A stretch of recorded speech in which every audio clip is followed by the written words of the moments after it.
What up, it's Ty 1822. So last night at the Elimination Chamber PLE, the mystery man in the box was finally revealed. It turned out to be Danhausen.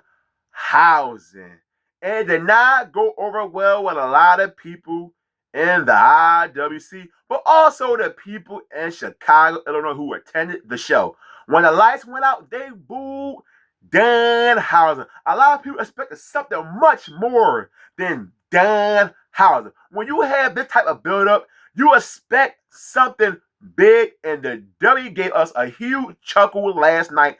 Thank you, W, for giving us another version of the Gobbledygooker with Danhausen debut last night. Now, I'm not going to come on here and fake the phone, people. I did see Danhausen in AEW. He was there, here and there, and I did like his comedy character.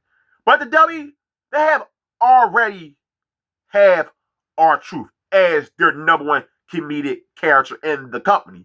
So I wonder, what is Danhausen going to offer to W that we already get with someone like R-Truth? And to me, he really should have debuted on NXT instead of the main roster brand. Because I guarantee you, if he debuted during NXT, it would have went over a lot more better than it did last night at the Elimination Chamber show. So, Danhausen, I know he can move some merch. I believe he got a character that a lot of kids will like. But at the end of the day, with someone like a Danhausen, how far can you actually go with this character? Now, I can see them doing some stuff with him and R-Truth, maybe as a tag team. I can see him interacting with The Miz, of course, because The Miz interacts with everybody.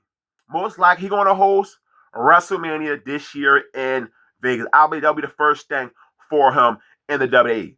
But if you're going to sign someone like Danhausen and debut him at the Elimination Chamber, you have to do something with him. And I wouldn't mind doing this eyeball type pairings with him in the WWE, like being a tag team champion with R-Truth or the Mr. Iguana, something like that to make it worthwhile. Because when you debut him like that, you gotta do something with Danhausen. Don't just make his sign a waste of time. Because I am not a Danhausen hater. And other people out there that not gonna give a damn about it. If it's up, they gonna get on it, and I do not blame him for that one bit. But me, like I said, I'm not here to fake the funk. I don't hate Danhausen. But if you want to do all that stuff you did last night, you better make it worthwhile. Because if Danhausen just be there backstage and don't R-Truth do it, hey, shout out ESPN and promote this piece, promote this, promote that. What's the point of having Danhausen? You already have your person for that, and that is R-Truth, who is the most funniest wrestler in the WWE. So my expectations for Danhausen should not even be high. So what's the point of having expectations? I'm just coming here asking, what should we expect from Danhausen in the W? Because they debut him on a PLE. Not Raw, not SmackDown. So when you do that, does that mean big plans for Danhausen? Now, of course, he ain't going to be no real threat to winning the championship like the Intercontinental in the U.S. But you better make it worthwhile, because we got to watch Raw for 2 hours and a half and SmackDown Saturday for 3 hours and a half.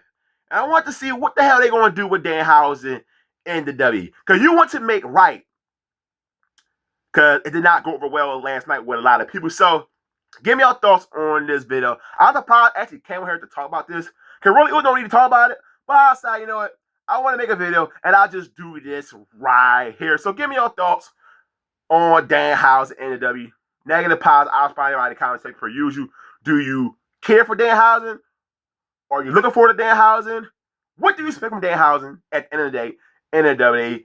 Hit the like button on this video. As always, don't forget, hit the subscribe button. I'm out. Peace.